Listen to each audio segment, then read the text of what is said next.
Hello बच्चों, आप लोग कैसे हैं। हम लोग पिछले वीडियो में मैट्रिक्स का बेसिक डिफिनेशन और ऑर्डर ऑफ मैट्रिक्स डिस्कस किए थे। आज हम लोग इस वीडियो में टाइप्स ऑफ मैट्रिक्स डिस्कस करने जा रहे हैं। इसको डिस्कस करने के बाद हम लोग कुछ इंपॉर्टेंट एनसीईआरटी कंसेप्चुअल क्वेश्चन करेंगे। ध्यान रखिएगा, मैं जो भी वीडियो में आपको कंटेंट दूंगा उस कंटेंट को पूरा अच्छी तरीके से देखने और समझने के बाद आपको NCERT, R S. Agarwal, R D. Sharma, यहाँ तक कि डिफेंस में आने वाला जितने भी क्वेश्चन होते हैं वो आपको बनाने के लिए किसी के हेल्प लेने की जरूरत नहीं पड़ेगी। इसलिए आप वीडियो को स्टार्टिंग से लास्ट तक वीडियो को ध्यान से समझिएगा। तो चलिए हम लोग टाइप्स ऑफ मैट्रिक्स को स्टार्ट करते हैं। टाइप्स ऑफ मैट्रिक्स में बाबू सबसे पहला होता है रो मैट्रिक्स। रो मैट्रिक्स में होता है बाबू के matrix having only one row is called row matrix. मतलब उसमें एक ही रो होना चाहिए सर।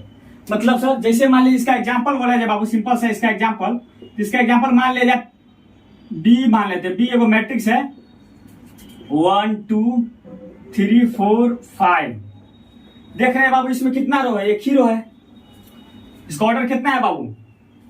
1 इंटू कितना है 5, कॉलम कितना है 5।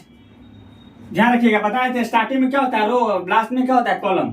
ये बाबू मैट्रिक्स का क्या हो गया? एग्जांपल हो गया।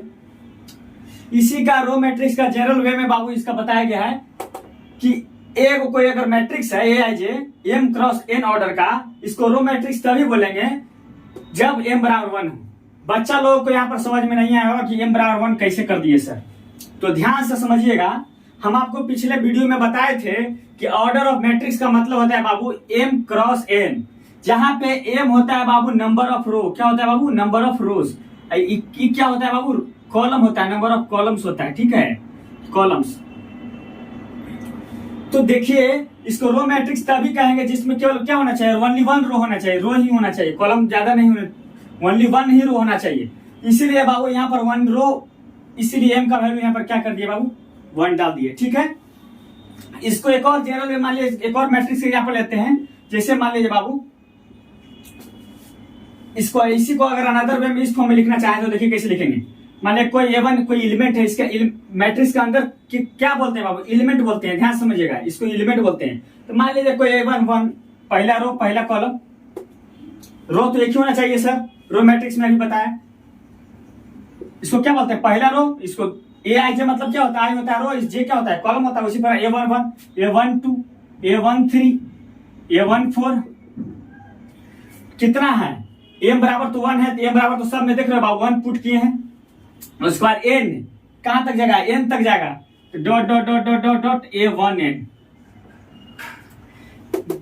क्या बोले बाबू? इसको जनरल वे में इसको डिस्कस किए हैं, इसी को जस्ट जनरल वे में डिस्कस किए हैं। तो इसको क्या ऑर्डर, इसका ऑर्डर कितना हो जाएगा बाबू? ऑर्डर देखो, नंबर ऑफ रोज कितना है? एक ही है। और कॉलम कितना है? एन है। कोई दिक्कत नहीं होना चाहिए बाबू। चलिए हम लोग कॉलम मैट्रिक्स को डिस्कस करते हैं। कॉलम मैट्रिक्स में similar, just similar like that row matrix. Row matrix के सिमिलर ही होता है बाबू। कॉलम मैट्रिक्स का मतलब होता है matrix having only one column. जैसे सर इसका एग्जांपल बताइए। तो एग्जांपल ध्यान से देखिए बाबू, कोई भी एग्जांपल देखिए। मान लिया डी बराबर कोई अगर मैट्रिक्स मान लें 1 2 3 4 5, ये क्या हो गया? Column matrix. मतलब सर इसमें एक ही कॉलम है। तो ध्यान रखिए इसका ऑर्डर कितना हो जाएगा? पहला क्या होता है? Number of rose into number of column. Number of रोज देखेंगे सर 1 2 3 4 5 रो है sir, 5 rho into column. Column कितना होगा सर? 1 है, 1 ही। इसी को जनरल वे में बाबू लिखा गया है। इस लाइन को इसलिए बता रहे हैं बाबू जनरल फॉर्म में, क्योंकि एग्जाम में इसको पूछा जाता है। ऑप्शन में दे देगा, बोलेगा कि इसको रो मैट्रिक्स कब कहेंगे, कॉलम मैट्रिक्स कब कहेंगे। तो उस समय आपको ध्यान रखना चाहिए कि रो मैट्रिक्स में क्या बताया? नंबर ऑफ रोज ओनली 1 रोज होना चाहिए, और कॉलम मैट्रिक्स में क्या बताया? एक ही कॉलम होना चाहिए। इसी को जनरल वे में लिखा गया है बाबू कि पी अगर कोई मैट्रिक्स है ए आई जे एम क्रॉस एन ऑर्डर का, तो कॉलम मैट्रिक्स तभी कहेंगे जब एन बराबर 1 हो। सिमिलर सा बात है बाबू, अभी बताया था तुमको कि एम क्या, ये आगे वाला क्या होता है बाबू? रो होता है। लास्ट वाला क्या होता है बाबू? कॉलम होता है। क्या होता है? रो होता है। स्टार्टिंग वाला ये क्या होता है? कॉलम होता है। तो कॉलम होता है सर। तो आपने अभी बताया सर कि कॉलम मैट्रिक्स तभी कहेंगे जब उसके पास कितना कॉलम हो? एक ही कॉलम हो। तो कॉलम मतलब एक, मतलब एन का वैल्यू कितना होना चाहिए? 1 होना है बाबू। तो 1 यहाँ पर, इसीलिए यहाँ पर 1 एन बराबर 1 पुट किए। इसी को अगर अनदर वे में डिस्क्राइब किया जाए बाबू तो इसको ऐसे करते हैं। इसको यहाँ पर लिख दीजिए, इसको ऐसे करते, इसको अनदर वे में डिस्क्राइब किया जाए तो मान लिया क्यू अगर मैट्रिक्स है तो A11 पहला रो पहला कॉलम, दूसरा रो पहला कॉलम, तीसरा row dot dot dot dot dot dot, कितना तक बाबू मान ले जाए, कितना कितना कितना कितना तक मान ले जाए, रो कितना मान लें, तो रो कितना मान ले जाए एम रो मान लेते हैं, कॉलम वन, इसी को जनरल वे में लिखा है बाबू m क्रॉस n, ध्यान रखिएगा m क्रॉस 1, इसी को जनरल वे में, इसी को जस्ट जनरल वे में लिख दिए। तो चलिए हम लोग स्क्वायर मैट्रिक्स को डिस्कस करते हैं। स्क्वायर मैट्रिक्स का मतलब होता है बाबू a matrix having number of rows equal to number of column, मतलब एक ही जितना नंबर ऑफ रो हो उतना ही नंबर ऑफ कॉलम हो गया, तो उस मैट्रिक्स को बोलेंगे हम लोग स्क्वायर मैट्रिक्स। इसका एग्जांपल बोला जाए बाबू, तो इसका एग्जांपल टी अगर कोई मैट्रिक्स है 2 क्रॉस 2 का है बाबू, नंबर ऑफ रोज कितना है 2 है, नंबर ऑफ कॉलम कितना है बाबू 2 ही है, तो ये क्या हो गया बाबू, कौन सा मैट्रिक्स हो गया, स्क्वायर मैट्रिक्स। ये 2 क्रॉस 2 का है। सर एक 3 क्रॉस 3 का एग्जांपल बता दीजिए, तो 3 क्रॉस 3 का भी देख लो बाबू एक एग्जांपल।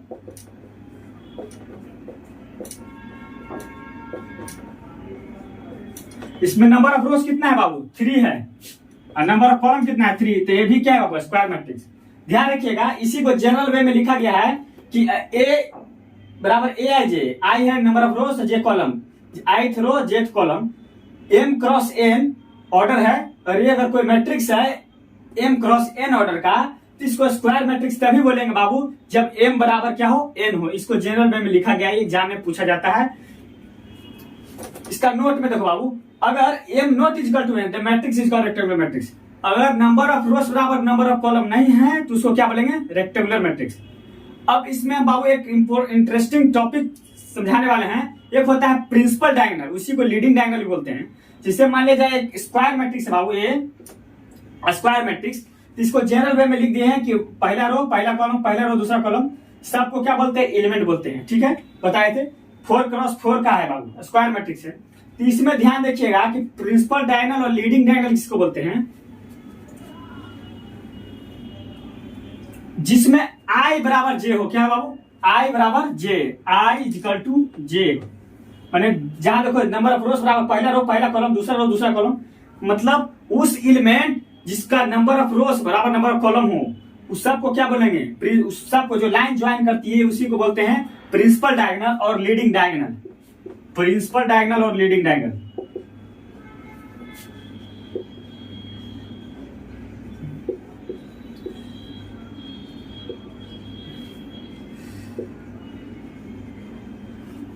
और इस प्रिंसिपल डायगोनल के अंदर जो भी है इसको बोलते हैं एलिमेंट ऑफ प्रिंसिपल डायगोनल और लीडिंग डायगोनल। इसको क्या बोलेंगे बाबू, एलिमेंट ऑफ, इसको क्या बोलेंगे एलिमेंट ऑफ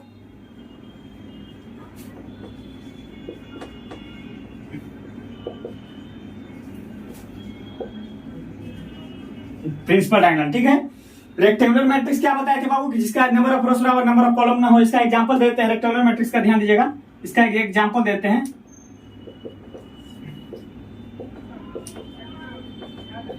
इसमें देखो नंबर ऑफ रोज कितना है 2 है, कॉलम कितना है 3 है, तो क्या हो गया बाबू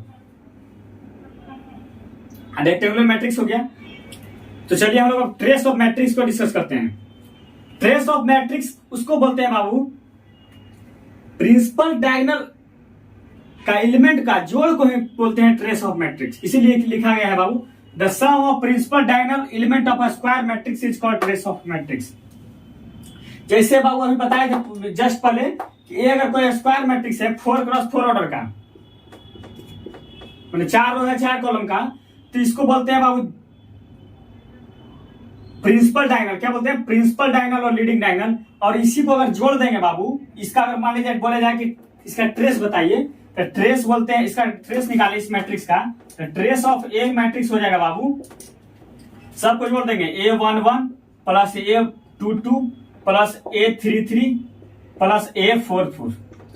इसी को क्या बोलेंगे बाबू ट्रेस ऑफ मैट्रिक्स। इसका ट्रेस ऑफ मैट्रिक्स का जनरली डिनोट करते हैं बाबू, ध्यान रखिएगा, इसको डिनोट करते हैं TRA, ऐसे करके लिख देगा trace, TRA trace of matrix A, इसको ऐसे भी लिखा जाता है बाबू, डरना नहीं है बिल्कुल नहीं।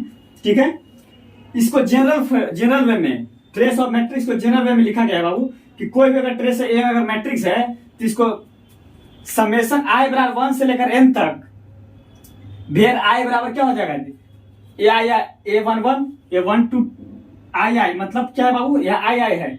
मैंने यहाँ पर देख रहे हो क्या है, दोनों सेम है, रोज भी सेम है, कॉलम भी सेम है, इसीलिए 1 से लेकर n तक, मैंने इसको आई की जगह 1 1 पुट करें 1 1 2 2 3 3 डॉट डॉट डॉट n तक। इसी को जनरल वे तरीका है बाबू, ट्रेस ऑफ मैट्रिक्स डिस्कस करने का क्या है, ये जनरल तरीका है, ठीक है।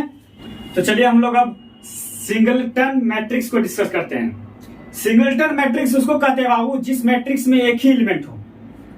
अ matrix having only one element is called singleton matrix. जैसे इसका एग्जांपल मान लिया जाए, इसका मान लिया जाए कोई एग्जांपल मान लिया, अगर कोई मैट्रिक्स है 2, बी अगर मैट्रिक्स है 5, इसमें देख रहे हो एलिमेंट कितना है बाबू, एक ही है, इसको क्या बोलेंगे बाबू, सिंगलटन मैट्रिक्स बोलेंगे, जिसमें नंबर ऑफ एलिमेंट कितना हो, एक हो। इसका जनरल वे तरीका है बाबू सिंगलटन मैट्रिक्स का डिस्क्राइब करने का। और ए अगर कोई अगर मैट्रिक्स है m क्रॉस n ऑर्डर का, तो इसको सिंगल मैट्रिक्स तभी बोलेंगे जब m बराबर n बराबर 1 हो, मतलब ए भी 1 हो। देख रहे हो इसको कितना ऑर्डर है, 1 क्रॉस 1 है, 1 क्रॉस 1 है, मतलब m बराबर 1 हो, n बराबर 1 हो, तभी इसको बोलेंगे क्या बाबू, सिंगलटन मैट्रिक्स। तो चलिए हम लोग अब जीरो और नल मैट्रिक्स को डिस्कस करते हैं। जीरो मैट्रिक्स को ही बाबू नल मैट्रिक्स कहा जाता है, ठीक है। इसका सिंबल होता है बाबू, इसका सिंबल होता है, इसको सिंबल ऐसे होता है बाबू, ठीक है, इसका सिंबल ये होता है। जीरो और नल मैट्रिक्स उसको कहते हैं यदि if all the elements of a matrix is zero then matrix is called a zero matrix. वही लिखा है बाबू, यदि if all the elements in a matrix is zero then it is called zero और नल मैट्रिक्स। मतलब कोई matrix जिसका प्रत्येक एलिमेंट जीरो हो तो उसको बोलते हैं नल मैट्रिक्स, नहीं तो जीरो मैट्रिक्स। उसको जनरल वे में डिस्क्राइब करने का तरीका है बाबू, ये अगर कोई मैट्रिक्स है m क्रॉस n ऑर्डर का, तो उसको जीरो मैट्रिक्स तभी बोलेंगे जब इसके अंदर वाला एलिमेंट, प्रत्येक एलिमेंट ए आई जे बराबर जीरो हो for all i and j, हमेशा के लिए, सभी रो आई क्या है रो बाबू, सभी कॉलम के लिए। इसका एग्जांपल मान ले जाए बाबू, तो इसका एग्जांपल मान ले जाए पी अगर कोई मैट्रिक्स है, देखो यहाँ पर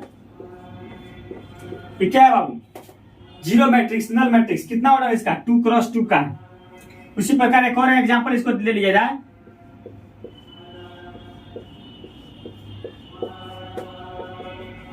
तो क्या है बाबू, नल और जीरो मैट्रिक्स है कितना 3 क्रॉस 3 ऑर्डर का, ठीक है। तो चलिए हम लोग डायगोनल मैट्रिक्स को डिस्कस करते हैं। डायगोनल मैट्रिक्स का मतलब होता है बाबू कि प्रिंसिपल डायगोनल, कोई भी मैट्रिक्स में प्रिंसिपल डायगोनल एलिमेंट्स के छोड़ के सभी को जीरो होना चाहिए। वही यहां लिखा हुआ है बाबू, if all the elements except the principal diagonal in a square matrix is zero it is called diagonal matrix. पहला बात कि डायगोनल मैट्रिक्स के लिए स्क्वायर मैट्रिक्स होना जरूरी है। एक्सेप्ट द क्या बोला बाबू, प्रिंसिपल डायगोनल। प्रिंसिपल डायगोनल बताए थे कि मान ले n क्रॉस n का कोई मैट्रिक्स है तो प्रिंसिपल डायगोनल क्या बोलते हैं, 1 1 2 2 3, ये सब इसको क्या बोलते हैं, प्रिंसिपल डायगोनल बोलते हैं, ठीक है। तो क्या बोले बाबू, if all the element except the principal diagonal in a square matrix is zero it is called diagonal matrix। इसको जनरल वे में इसको डिस्क्राइब करने का तरीका है बाबू, ये अगर कोई मैट्रिक्स है, डायगोनल मैट्रिक्स है, तो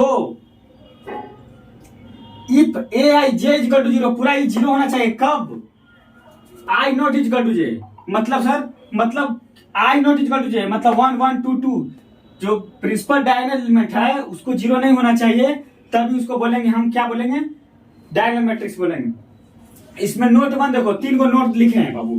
पहला नोट लिखे हैं, for a diagonal matrix should be square. Diagonal matrix होने के लिए मैट्रिक्स का स्क्वायर होना बहुत जरूरी है। No element of the principal diagonal in a diagonal matrix is zero. Diagonal matrix के लिए बाबू कोई भी एलिमेंट प्रिंसिपल डायगोनल का जीरो नहीं होना चाहिए। जैसे इसका एग्जांपल बताते हैं पहले डायगोनल मैट्रिक्स का। इसका एग्जांपल मान ले ए अगर कोई मैट्रिक्स है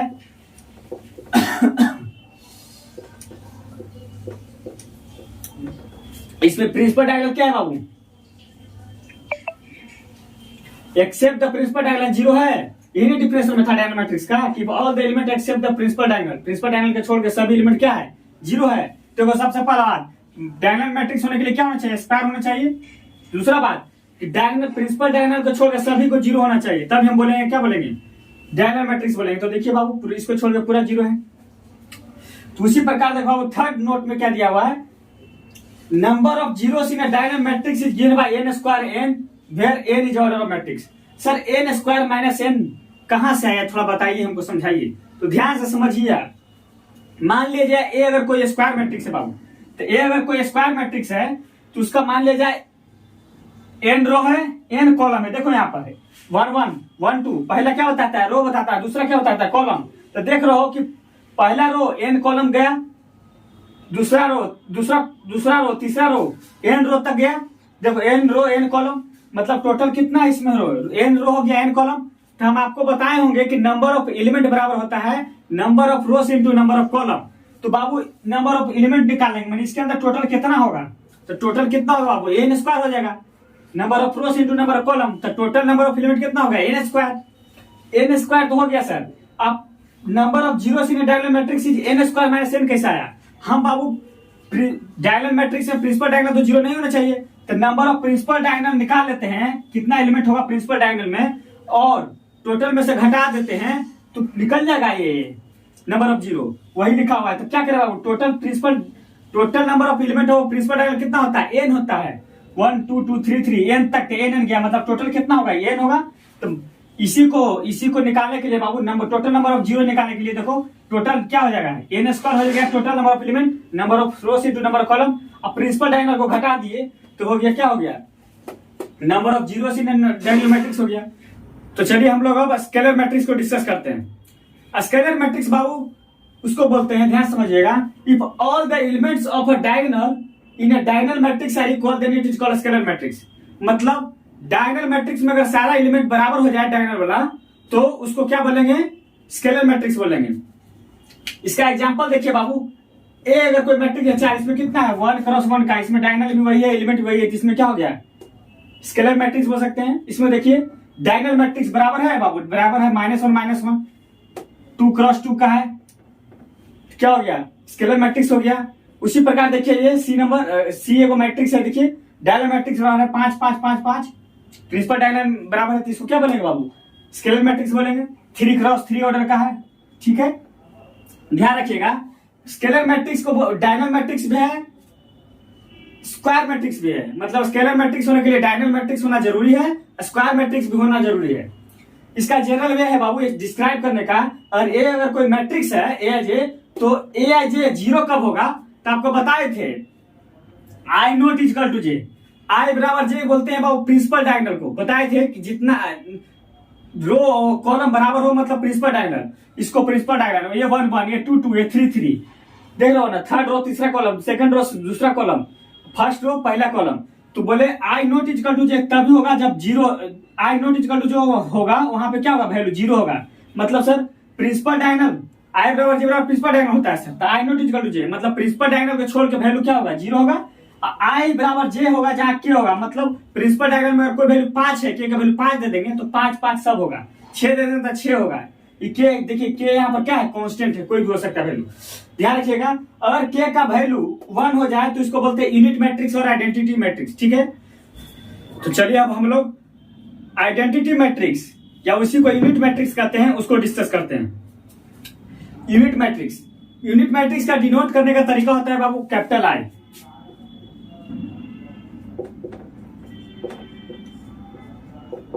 ठीक है। इसको डिनोट करने का तरीका क्या होता है बाबू, कैपिटल आई।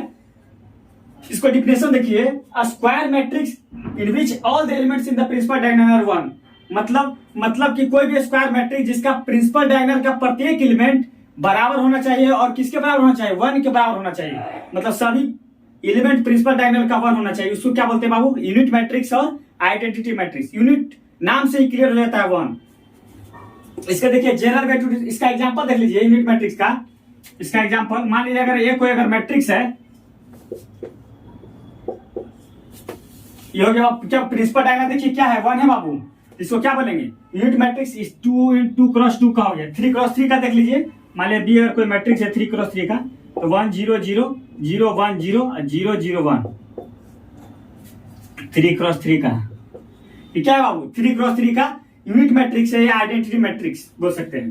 देखिए इसका जनरल वे है डिस्क्राइब करने का, ये अगर कोई मैट्रिक्स है इसको यूनिट मैट्रिक्स तभी बोल सकते हैं जब इसके अंदर वाला एलिमेंट आई और जे वन कब होगा? प्रिंसिपल डायगोनल आई बराबर जे, मतलब क्लियर है बाबू। इसका मतलब ये होता है कि प्रिंसिपल डायगोनल, ध्यान रखिएगा इसका मतलब क्या होता है बाबू, प्रिंसिपल डायगोनल। प्रिंसिपल डायगोनल तो प्रिंसिपल डायगोनल क्या होना चाहिए बाबू? वन होना चाहिए। देखिए अब जीरो क्या होना चाहिए? आई नॉट इक्वल टू जे, मतलब प्रिंसिपल डायगोनल को छोड़ के क्या होना चाहिए? जीरो होना चाहिए। देखिए प्रिंसिपल डायगोनल को छोड़ के सारा जीरो है, समझ गए होंगे। तो चलिए अब हम लोग नेक्स्ट इसका देखिए, एक और देख लीजिए यहाँ पर ध्यान से, इसका वेन डायग्राम से डिस्क्राइब किए ताकि आसान हो जाए, कंफ्यूजन हो जाता है बच्चा लोग की यूनिट मैट्रिक्स क्या होता है, scalar matrix, diagonal matrix, square matrix. ध्यान दीजिए, every unit matrix is A square scalar matrix. प्रत्येक यूनिट मैट्रिक्स को स्केलर मैट्रिक्स बोल सकते हैं, और प्रत्येक स्केलर मैट्रिक्स को क्या बोल सकते हैं? डायगोनल मैट्रिक्स बोलते हैं, और प्रत्येक डायगोनल मैट्रिक्स को क्या बोल सकते हैं? Square matrix. इसीलिए लिखा है बाबू every unit matrix is a scalar matrix. ठीक है, तो इस डायग्राम को ध्यान रखिए, कंफ्यूजन सभी को अभी तक जितना बताए हैं उसमें सबका कंसेप्ट इसमें है। इस अगर डायग्राम को अगर आप ध्यान से पढ़ लेते हैं तो आपको कोई दिक्कत नहीं होगा। तो चलिए हम लोग अब ट्रायंगुलर मैट्रिक्स को डिस्कस करते हैं। ट्रायंगुलर मैट्रिक्स एक प्रकार का स्क्वायर मैट्रिक्स है। देखिए क्या डिफिनेशन है, square matrix is said to be triangular matrix if each element above और below the principal diagonal are zero. मतलब एक ही ट्रायंगुलर मैट्रिक्स होने के लिए एक प्रकार का स्क्वायर मैट्रिक्स होना चाहिए, और प्रिंसिपल डायगोनल के या तो ऊपर या तो नीचे प्रत्येक एलिमेंट जीरो होना चाहिए। इसी को बोलते हैं बाबू ट्रायंगुलर मैट्रिक्स। ठीक है, यह दो प्रकार का होता है बाबू, अपर ट्रायंगुलर मैट्रिक्स और लोअर ट्रायंगुलर मैट्रिक्स। अपर ट्रायंगुलर मैट्रिक्स मतलब लोअर पार्ट जीरो, इसका यही ट्रिक है बाबू। अपर ट्रायंगुलर मैट्रिक्स मतलब प्रिंसिपल डायगोनल के नीचे वाला पार्ट जीरो, प्रिंसिपल डायगोनल के, इस प्रिंसिपल डायगोनल है बाबू, प्रिंसिपल डायगोनल के नीचे वाला पार्ट जीरो, उसको क्या बोलेंगे? अपर ट्रायंगुलर मैट्रिक्स। और लोअर ट्रायंगुलर मैट्रिक्स क्या बोलेंगे? प्रिंसिपल डायगोनल के ऊपर जीरो, जस्ट उल्टा। नाम है बाबू लोअर है तो काम होगा उल्टा, नाम का जस्ट अपोजिट काम है। मतलब लोअर ट्रायंगुलर मैट्रिक्स मतलब प्रिंसिपल डायगोनल के ऊपर जीरो, और अपर ट्रायंगुलर मैट्रिक्स मतलब प्रिंसिपल डायगोनल के नीचे जीरो। इसको जनरल में देखिए बाबू क्या लिखा हुआ है, square matrix Aij is called upper triangular matrix if Aij is equal to zero, I greater than j. बच्चा लोगों को ये समझ में टर्म नहीं आया होगा, तो ध्यान से देखिए इसको एक्सप्रेस किए जनरल में। मान लीजिए ये अगर कोई मैट्रिक्स है तो देखिए बाबू इसको प्रिंसिपल डायगोनल होते हैं, इसमें आई बराबर जे होता है। ठीक है, आई बराबर जे होता है। सर यहाँ पर बोला है कि Aij जीरो तभी होगा सर पूरा पूरा जब आई ग्रेटर देन जे हो। आई बोलते हैं बाबू रो, जे बोलते हैं कॉलम को। तो देखिए सर रो देखिए 1 2, रो क्या है सर? यहाँ कम है, कॉलम क्या ज्यादा है। मतलब सर देखिए यहाँ देखिए नीचे देखिए, प्रिंसिपल डायगोनल नीचे देखिए 2 1, रो ज्यादा है, 3 1 ज्यादा है, 3 रो ज्यादा है 2 से। मतलब नीचे वाला प्रिंसिपल डायगोनल के नीचे वाला एलिमेंट जीरो होना चाहिए। यही जनरल वे इसको लिख दिए हैं बाबू, यही तरीका है जनरल वे लिखने का। उसी प्रकार लोअर ट्रायंगुलर मैट्रिक्स में बाबू square matrix is called lower triangular matrix if Aij is equal to zero, I less than j, just इसका अपोजिट। ठीक समझ गए होंगे। इसमें एक नोट है बाबू, ध्यान से समझिएगा। कह रहा है क्या कि minimum number of zeros in a triangular matrix is given by n square minus n by 2 equal to n into n minus 1 by 2। इसको ऐसे भी लिख सकते हैं, n कॉमन ले लीजिएगा तो n into n minus 1 by 2 होगा, जहां पर n क्या है बाबू? Order of matrix. बच्चा लोग को ये समझ में नहीं आया होगा यहाँ पर कि कैसे n square minus n by 2। मान लीजिए बाबू ट्रायंगुलर मैट्रिक्स के लिए क्या जरूरी है? स्क्वायर मैट्रिक्स होना जरूरी है बाबू। स्क्वायर मैट्रिक्स मान A11 A22 A12 dot dot an1, similarly n रो n कॉलम हो गया, n रो कर देते हैं an1 an2 dot dot dot ann। n cross n का मान लीजिए बाबू क्या है? मैट्रिक्स है, स्क्वायर मैट्रिक्स है। ठीक है, n रो है n कॉलम है। हमको सर ये कैसे कह दिए कि मिनिमम नंबर ऑफ जीरो इतना ही होना चाहिए, हमको समझाइए। तो ध्यान से समझिएगा बाबू, प्रिंसिपल डायगोनल बोलते हैं इसको। आपको बताए होंगे कि number of element is equal to total number of element in a matrix is equal to number of rows into number of column. मतलब sir total number of element कितना हो गया sir? Total number of element यहाँ पर आ गया n square. क्या गया वो? n square. n स्क्वायर में से प्रिंसिपल डायगोनल एलिमेंट घटा दें तो क्या होगा? प्रिंसिपल डायगोनल एलिमेंट घटाइएगा तो n घटा दीजिएगा तो क्या हो जाएगा बाबू? n स्क्वायर माइनस n अगर घटा दीजिएगा तो ऊपर वाला बचेगा और नीचे वाला बचेगा, या तो ऊपर वाला नीचे वाला। अब देखिएगा स्क्वायर मैट्रिक्स है तो जितना ऊपर होगा वो उतना नीचे होगा। मतलब सर मतलब ये कि नीचे वाला पार्ट हो जाएगा। अभी तो बताए सर टोटल में से प्रिंसिपल डायगोनल घटा दिए तो a आ गया, ये दोनों का जोड़ कितना गया? n स्क्वायर माइनस n आ गया, n स्क्वायर माइनस n। अब सर ये दोनों इक्वल है सर, तो इसलिए क्या करेंगे सर? 2 से डिवाइड कर देंगे, जो जितना ये होगा जितना ऊपर वाला होगा। मैंने प्रिंसिपल डायगोनल के जो उतना एलिमेंट ऊपर होगा उतना नीचे होगा, मतलब एन स्क्वायर माइनस एन हो गया, टोटल बाई 2 से डिवाइड कर देंगे तो ये निकल गया, ये निकल गया। समझ में आ गया, वही यहाँ पे लिखा हुआ है बाबू। ठीक है, तो चलिए हम लोग अब इक्वल मैट्रिक्स को डिस्कस करते हैं। इक्वल मैट्रिक्स, दो मैट्रिक्स को तभी इक्वल कह सकते हैं बाबू जब उसका ऑर्डर भी सेम हो और प्रत्येक एलिमेंट एक दूसरे के इक्वल हो। Two matrix A and B are said to be equal matrix या equal if they are of the same order, पहला कंडीशन ऑर्डर सेम होना चाहिए, and their corresponding elements are equal. मतलब दो मैट्रिक्स है, जैसे एक अगर मैट्रिक्स है 1 2 3 4 5 6, बी अगर मैट्रिक्स है 1 2 3 4 5 6, मतलब प्रत्येक एलिमेंट बराबर होना चाहिए बाबू। जैसे मान लिया 1 है A1 2 2 3 3, इसका ऑर्डर मतलब प्रत्येक एलिमेंट बराबर होना चाहिए करस्पॉन्डिंग एलिमेंट। और इसका ऑर्डर कितना है बाबू, ध्यान से देखिए, इसका ऑर्डर है 2 क्रॉस 3, इसका कितना है 2 क्रॉस 3, मतलब ऑर्डर भी सेम होना चाहिए सर और करस्पॉन्डिंग एलिमेंट भी बराबर होना चाहिए। ठीक है बाबू, चलिए नेक्स्ट देखते हैं। इसी पे बेस्ड एक क्वेश्चन करते हैं बाबू। Find the value of x y and z if the matrix A equal to matrix B. दिया हुआ है बाबू क्वेश्चन में कि मैट्रिक्स ए बराबर मैट्रिक्स बी है, तो एक्स वाई जेड का वैल्यू निकालिए। तो दो मैट्रिक्स तभी इक्वल होता है बाबू जब corresponding elements are also equal and the order is also equal. Order देखिए बाबू, इसका 3 क्रॉस 3 का है, 3 गो रो है 3 गो कॉलम, इसका भी देखिए 3 क्रॉस 3 है। मतलब सर मतलब हम इसका मतलब ऑर्डर सेम हो गया सर, मतलब दोनों इक्वल होने का चांस है। अब देखते हैं सर प्रत्येक एलिमेंट निकालने का, प्रत्येक देखते हैं। यहाँ x प्लस 3 है, यहाँ 0 है, मतलब x प्लस 3 बराबर क्या होना चाहिए सर 0, मतलब x का वैल्यू कितना आ गया सर -3, कोई दिक्कत नहीं। नेक्स्ट देख रहे हैं सर 2y माइनस 7 है, 2y माइनस 7 की जगह क्या है 3 माइनस 2, 3y माइनस 2, इसको इक्वल कर देते हैं सर। तो 2y minus 7 equal to 3y minus 2, मतलब इसको इधर लाइएगा तो 2y minus 3y equal to -2 plus 7, मतलब माइनस y इक्वल टू कितना हो जाएगा बाबू 5, मतलब y बराबर कितना हो गया -5। ठीक है, सिमिलरली जेड का देखिए, z plus 4 equal to 6, corresponding element भी बराबर होना चाहिए बाबू। तो जेड प्लस 4 इक्वल टू 6, मतलब जेड बराबर 6 माइनस 4 बराबर कितना हो गया 2, मतलब जेड बराबर 2। यहां तक तो कोई दिक्कत नहीं होना चाहिए बाबू। ध्यान रखिएगा एक्स एंड वाई का वैल्यू तभी एग्जिस्ट करेगा जब ऑर्डर सेम हो। जैसे मान लीजिए अगर आपको कोई पूछ दिया कि अगर कोई मैट्रिक्स है 1 2 एक्स वाई और बी अगर मैट्रिक्स है 1 3 4 5, बोलिएगा क्वेश्चन में बाबू कि एक्स वाई का वैल्यू निकालिए, तो आप यहां से देखिएगा, ध्यान समझिएगा 4 5, ठीक है 6 7, ध्यान समझिएगा, देखिएगा कि यहाँ पर पहले ऑर्डर देखिएगा 2 क्रॉस 2 का है, यहाँ पर देखिएगा 2 क्रॉस 3 का है, ऑर्डर सेम नहीं है, मतलब एक्स एंड वाई का वैल्यू एग्जिस्ट नहीं करेगा बाबू। तो सबसे पहला पॉइंट क्या बताए कि अगर दो मैट्रिक्स इक्वल तभी हो सकता है जब दोनों का प्रत्येक एलिमेंट बराबर हो, करस्पॉन्डिंग एलिमेंट बराबर हो और ऑर्डर भी सेम हो। ठीक है, नेक्स्ट टाइप है बाबू मैट्रिक्स का सिमिलर मैट्रिक्स। सिमिलर मैट्रिक्स क्या होता है देखो, a square matrix is said to be similar matrix if determinant of this matrix is 0। अगर कोई भी स्क्वायर मैट्रिक्स है उसको सिमिलर मैट्रिक्स तभी कर सकते हैं जब उसका डिटरमिनेंट क्या हो बाबू 0 हो, तब उसको क्या बोलेंगे स्क्वायर मैट्रिक्स। चलिए अब हम लोग नेक्स्ट, तब हम लोग बोलेंगे सिमिलर मैट्रिक्स। तो चलिए अब हम लोग next type of matrix non similar matrix को डिस्कस करते हैं। नॉन सिमिलर मैट्रिक्स का डिफिनेशन है बाबू, a square matrix is said to be non-similar matrix if determinant of matrix is not equal to 0।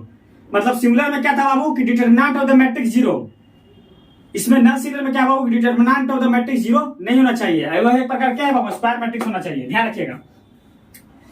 ये रहा बाबू नॉन सिमिलर मैट्रिक्स। एक question करते हैं बाबू एनसीईआरटी का है, the number of the all the possible matrices of order 3 cross 3 with each element 0 और 1।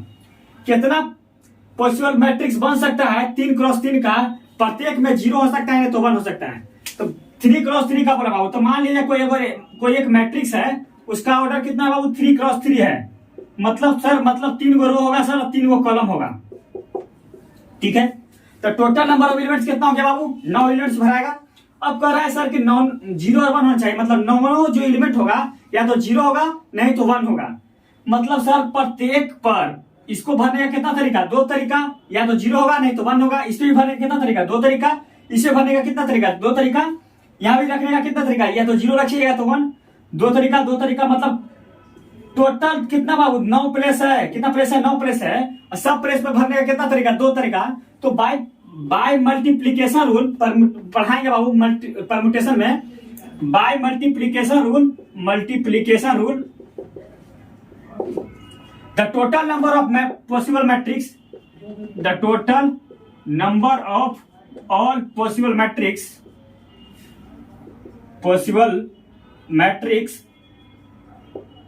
Matrices is 2 के power 9, 2 के पावर 9, जो कि कितना जाएगा बाबू, ऑप्शन नंबर डी। वीडियो समझ गए होंगे आप। तो वीडियो अगर आपको अच्छा लगा होगा, समझ में आया होगा, तो जरूर लाइक शेयर और सब्सक्राइब जरूर कीजिए। डिस्क्रिप्शन बॉक्स में टेलीग्राम का लिंक भी दिया हुआ है, आप उसमें ज्वाइन करके आप हमसे कोई भी चैप्टर का या कोई भी टॉपिक पर वीडियो बनाना चाहते हैं तो आप हमको कमेंट कर कीजिएगा, या टेलीग्राम ग्रुप में आप मैसेज कीजिएगा, हम आपको जरूर उस टॉपिक पर वीडियो बनाएंगे। मिलते हैं नेक्स्ट वीडियो में।